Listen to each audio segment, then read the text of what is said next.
Magic Tree House, Book Number 45, A Merlin Mission. A Crazy Day with Cobras. Written by Mary Pope Osborne. Chapter 1. A Terrible Mistake. "The weather's getting warmer," said Jack. He and Danny were walking home from school under a cloudless May sky. A warm breeze blew through the leaves on the newly green cheese. "I love it," said Annie. "It makes me feel like something good's going to happen." "Something good already happened," said Jack. "My teacher finally gave back my story today." "The one about our adventures in the treehouse?" asked Annie. "Yep. She said I have a fantastic imagination," said Jack. "Great," said Annie. "And she loved your drawings for the story too," said Jack. "She said you're really talented." "That's nice," said Annie. "Maybe she loved the sparkle pens I used." "The only thing she didn't love was the type I chose," said Jack. "She said it was too hard to read because it was too fancy." "I really like that curly type," said Annie. "Me too," said Jack. "But it's no big deal. She still gave me an A+. "Wow, cool," said Annie.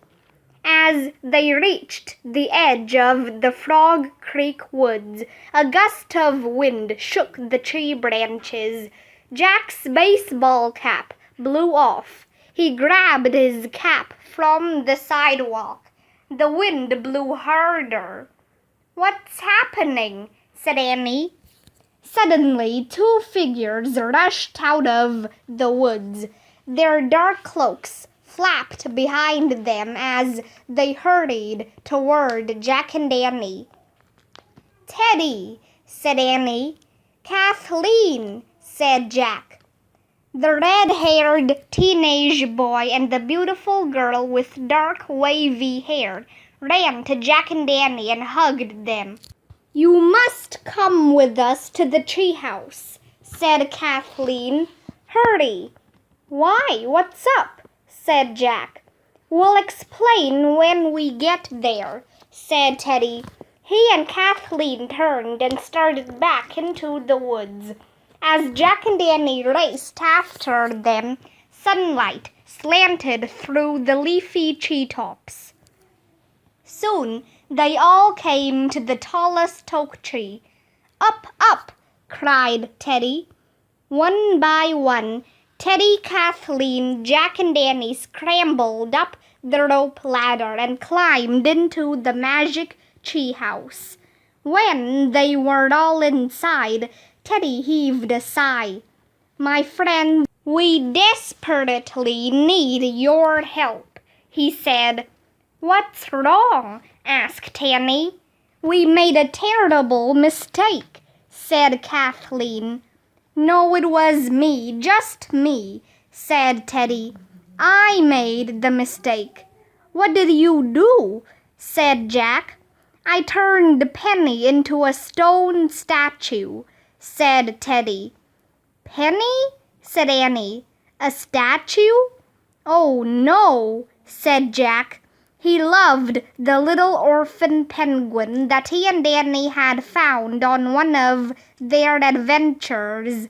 Penny had helped save Merlin's life. "It was an accident," said Kathleen. "It was stupidity," said Teddy. "We were in Morgan's library, and I was looking at spells in her books. Morgan forbids us to try any spells on our own, but I disobeyed when I found a simple one that turns things into stone. I thought I'd just give it a quick try. I turned an apple, a goblet of water, and a writing quill all to stone. Teddy was pointing at a walking stick by the doorway, reciting the words of the spell, said Kathleen. And just as he finished, Penny wandered in, and the spell hit her. And now she's a stone statue, Teddy said miserably. That's terrible, said Annie. Well, can't you just ask Merlin or Morgan to use their magic to bring Penny back to life? Asked Jack. No, they must never learn anything about this. If they do, Teddy shook his head and looked away. Merlin and Morgan are both in Avalon for the Festival of May, said Kathleen. If they discover what Teddy has done, we fear Merlin will banish him from the kingdom. Really? Said Annie. Merlin will be enraged, said Kathleen. Penny is the very heart of our kingdom. We all love her very much. Me too, said Jack. He thought about the penguin's fuzzy head, the funny way she peeped, the way she loved and trusted everyone. The good news is that we have found a rhyme that tells us how to reverse the stone spell, said Kathleen. She took a note from her cloak. The bad news is that it is written in an ancient language, said Kathleen. We have only translated 8 lines so far. Kathleen read from the note. Ye say that ye wish your spell be reversed. 4 things ye must find. Here is the first. In the shape of a rose is an emerald stone that uncovers the heart of one who's alone. An emerald stone shaped like a rose, said Jack. He took the note from Kathleen and looked at it. That's what you have to find first? Yes, only we must spend our time trying to translate the rest of the spell before Merlin and Morgan return, said Kathleen. So we need you and Annie to look for the emerald rose. Got it, said Jack. Where do we look? Asked Annie.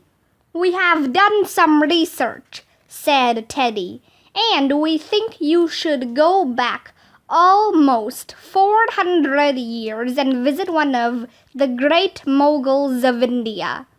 Great moguls? Said Annie. They are the emperors who ruled India's Mughal Empire, said Teddy. One of them had the largest collection of precious gems in all the world, and his stone cutters cut many of his jewels into the shape of leaves and flowers, said Kathleen. Perfect, said Annie. Our research says he often gave gifts of his precious gems to visiting ambassadors, said Teddy. You will have to pretend to be ambassadors. And I am afraid, Annie, that you will have to pretend to be a boy again, said Kathleen. In Mughal India, girls were not allowed to show their faces in public. No problem, I'm getting used to it, Annie said. Wait, even if Annie's a boy, they're probably not going to believe that we're ambassadors, said Jack. Teddy and Kathleen gave each other blank looks. I do not know why not, said Teddy, though I admit we do not really know very much about ambassadors. They're people who visit other countries to represent their own country, said Jack. Splendid, said Teddy. So that's what you'll do. You'll represent Frog Creek 400 years ago. Except ambassadors are usually grown-ups, said Jack. Oh well, I suppose you must just do the best you can, said Kathleen. Perhaps this will help you, said Teddy. If you have knowledge, you will see Mulder. He reached into his cloak and pulled out a book. The Mughal Empire of India. And we thought perhaps some magic might help too, said Kathleen, if you find yourselves in danger. She reached into her cloak again and pulled out a tiny blue bottle, a potion to make you very small. Wow, great, said Annie. Very small? Said Jack. He remembered how their friend Augusta had been made tiny by the fairies of Ireland. He remembered that he'd been afraid it might happen to them, too. All kinds of ordinary things could seem huge and scary, he thought. How long would we stay small? He asked. It depends on how many sips you take, said Kathleen, giving the bottle to Jack. 1 sip will make you small for 10 minutes, 2 for 20, 3 for 30, and so on. Thanks, he said. He put the bottle and the rhyme into his backpack. Go now, said Teddy. Find the emerald rose while we try to translate the rest of the spell. We'll do our best, said Annie. Thank you, said Kathleen. When you need strength, just think of Penny. We will, said Jack. He took a deep breath and pointed at the cover of their research book.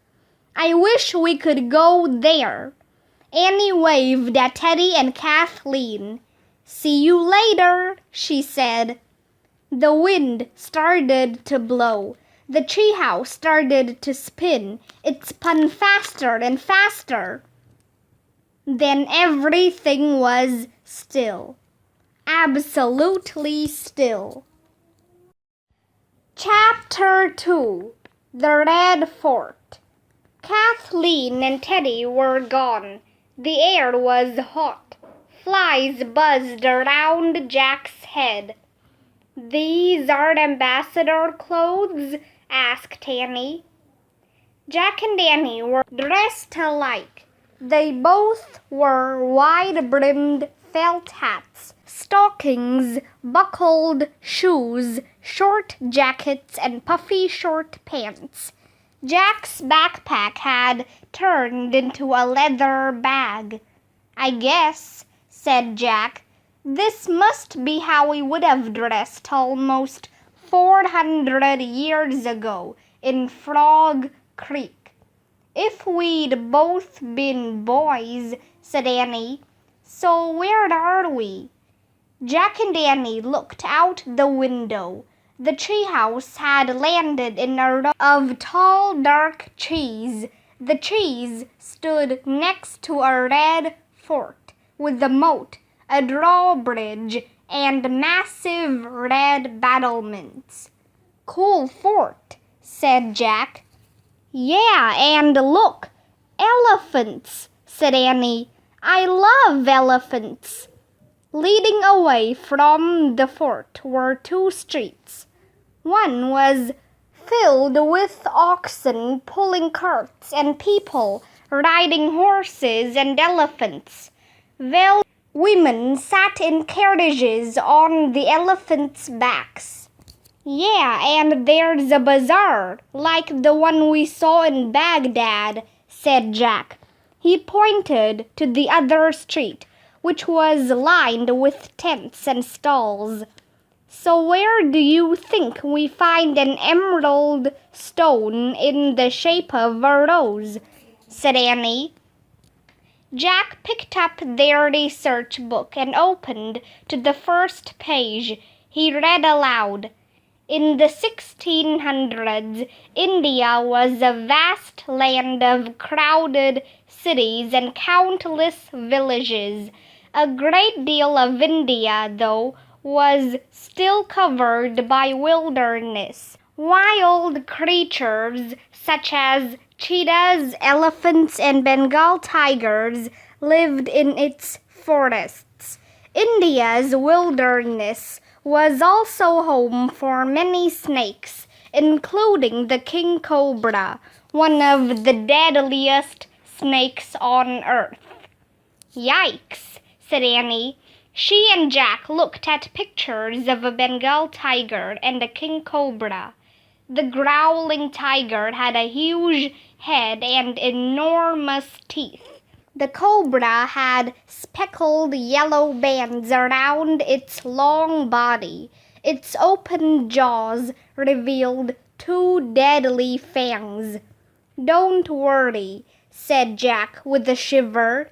We definitely didn't land in the wilderness. He turned the pages until he found a drawing of the Red Fort. Yes, here's exactly where we landed. He read, For several centuries, mighty rulers, known as Great Moguls, ruled over much of India. The wealthiest of the Great Moguls was named Shah Jahan. He lived inside the Red Fort, where he was protected night and day by imperial guards. So the Great Mogul lives right here, said Annie. How lucky is that? She and Jack looked at the fort again. I guess those guys must be imperial guards, Jack said. He pointed to men in white coats and leggings guarding the drawbridge. Some carried spears, others had bows and arrows. Right, but who do you think those guys are? Annie asked, pointing. Two carts pulled by pairs of white oxen had stopped at the entrance to the bridge. 8 men were climbing out of the carts. They wore outfits like Jack and Annie's, puffy pants, short jackets, and wide hats. 2 of the guards greeted them with deep bows. They're dressed like us, said Jack, so I guess they must be ambassadors too. If they're visiting the Great Mogul, we should join them, said Annie. Hold on, said Jack. He opened his bag. As he put their book inside, he noticed that everything that had been in his backpack was still there. His story from school, the note about the emerald rose, and the blue bottle with the potion to make them small. Okay, we've got everything, he said. Come on, before we miss our chance, Annie called, starting down the rope ladder. Wait, said Jack. He put his bag over his shoulder and hurried after Annie. By the time he stepped off the ladder, Annie was already heading toward the drawbridge of the fort. Annie, hold on. We have to talk about something important, said Jack. He didn't want her to say anything crazy to the guards or the ambassadors. What? Said Annie, waiting for him. If they're real ambassadors, we shouldn't get too close to them, Jack said.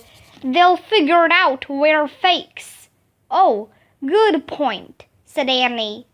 So let's wait until they start across the bridge, said Jack. Then we'll run to the gate and tell the guards that we're supposed to be with them. And don't forget, if anyone asks, you're my brother. Oh, you should stick your braids under your hat." "Right," said Annie. She tucked her pigtails under her hat. "How's that?" "Fine, I guess," said Jack. He was still worried about the fact that he and Annie looked too young. "We have to try to act like ambassadors, so stand up straight and speak in a low voice." "Okay, don't worry," said Annie. "And we should hold up our chins," said Jack. "Try to look taller." Okay. "Oh, look, they're leaving," said Annie. "Let's go." The ambassadors had climbed back into their ox carts. As the cart started across the moat, Jack and Annie walked quickly toward the bridge. The first guard held up his spear. "Who are you?" he asked. He had a long purple scar on his cheek and silver rings in his ears. "We are ambassadors," Jack said in a deep voice. "We are with the gentleman who just crossed the bridge." The guard gave Jack and Annie a sharp look. "You are with the ambassadors from Europe?" he said. "Yes." Jack stood straighter. "But we're from Frog Creek." "I imagine you are thinking that we look very young," Annie said in a low voice. "Well, it is true, we are young, but we are very learned." "I see," said the guard. "And imaginative and creative," Annie added. "Oh, brother," thought Jack. "I see," said the guard again. He looked at Jack's bag. "And is that where you carry your treasure? Your gifts for the Great Mogul?" Well," said Jack. "What gifts do ambassadors from Europe usually give Great Moguls?" Annie asked. "The gifts sent by the kings and queens of Europe are always rare and beautiful," said the guard. "Such as?" said Annie. "Silver swords, golden goblets, treasure chests filled with jewels and coins," said the guard. "Or perhaps the fastest horses from Arabia." "Forget it," thought Jack. But Annie smiled. "I see," she said. "Well, I am pleased to tell you that we have brought a gift far greater than any of those things." Chapter 3. Complete Respect. "Very good," the guard said. "The Great Mogul eagerly awaits your arrival and your treasure." "What treasure?" thought Jack. "What is Annie talking about?" "You may pass through the gate," said the guard. "Follow the other ambassadors to the Hall of Public Audience, where the Great Mogul appears each morning before his court nobles." "Thanks," said Annie. She pulled Jack along toward the drawbridge. "And do not worry," the guard called after them. "The Great Mogul will not mind your youth. His grandfather became emperor when he was 13. "Super! Thanks!" Annie called back. "Hey, what were you talking about back there?" Jack whispered as he and Annie started across the bridge. "We didn't bring any treasure for the Great Mogul. We didn't bring anything." "Yes, we did," said Annie. "What? Tell me what," said Jack. "Your story," said Annie. "It's in your bag, right?" "You've got to be kidding," said Jack. "That's not treasure." "Yes, it is. Think about it. You printed your story in fancy curly type from the computer, right? Said Annie. I did my drawings with sparkle pens. There were no computers or sparkle pens 400 years ago. The great mogul has never seen writing and artwork like that. Our ordinary stuff would be treasured in his time. I don't know. Jack didn't know what to think. He just shook his head. It would be, trust me, said Annie. And hurry, we don't want to lose the other ambassadors. She ran to the entrance of the Red Fort. Jack followed her. They passed through a gateway that opened onto a stone road. The road led to a large square. At the opposite side of the square was a long, low building with columns and arches. There they are, said Annie. She pointed to the ambassador's ox carts rolling toward the building. That must be the Hall of Public Audience, said Jack. Jack and Annie walked quickly toward the building. The air felt as if it were coming from a hot furnace. By the time they arrived at the hall, Jack felt faint from the heat. The ambassadors from Europe had already gone inside. Fierce-looking guards stood at all the entrances. Daggers and curved swords hung from their belts. Annie walked up to one of the burly guards. "Excuse me," she said in a low voice, "but we are ambassadors from Frog Creek, and we are supposed to be with those other ambassadors." To Jack's surprise, the guard asked no questions. He nodded and gestured for them to follow him. Annie and Jack followed the guard into the shadowy hall. The air inside was much cooler. It smelled of roses and mint. Hidden musicians played soft music. The burly guard escorted Jack and Annie past the audience of court nobles. All the men had beards or mustaches and wore beautiful coats of many colors and patterns: bright orange, purple, turquoise, green striped, and pale pink with flowers. Next to the nobles, the 8 ambassadors from Europe stood along a silver railing. They were lined up in pairs. The burly guard ushered Jack and Annie to the end of the line. Everyone in the hall was facing a high platform with wide steps.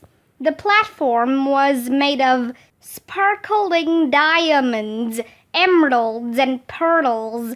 Gold columns supported a golden canopy above the platform. Statues of 2 jeweled peacocks with rubies in their beaks were perched above the canopy. Over the golden canopy was another canopy of rich cloth. Tall, thin candlesticks held flickering candles, and servants prayed rose-scented water into the air. As Annie looked around at everything, Jack slipped their book out of his bag. He huddled over it and read to himself. Every morning, the great mogul sat on his peacock throne in the Hall of Public Audience. He demanded complete respect. Everyone had to be perfectly still and silent in his presence. No one was allowed to sit or leave as long as he was in the hall. If his guests spoke to him without permission, or did not bow the proper way, he could have them killed. "Oh, man," thought Jack. He shoved the book back into his bag and turned to Annie. Don't speak, he whispered, and we have to bow the proper way. Don't worry, we learned how to bow in the palace in Vienna, said Annie. No, this is different, whispered Jack. When I messed up there, people just laughed. Here, they kill you. Oh, well, don't forget we've got our potion from Kathleen, Annie whispered. If worse comes to worst, we can make ourselves small and escape. Forget it, Jack whispered. I don't want to be a tiny little person. The guards will just chase us down and squash us like bugs. Annie laughed. This isn't funny, said Jack. Let's go back outside and make another plan. We don't know what we're doing here. Yes, we do, Annie said. We're going to give your story to the Great Mogul, and then we're going to ask him for an emerald rose. Simple. No, said Jack. I told you we can't say a word to him. Not a word. Come on. We have to leave while we're still alive. Annie sighed. Okay, fine, she said. But as Jack and Annie turned to go, trumpet blasts shattered the air. The trumpet sounds were followed by deafening drum rolls. Shah Jahan, the great Mogul of India, stepped through a door at the back of the hall.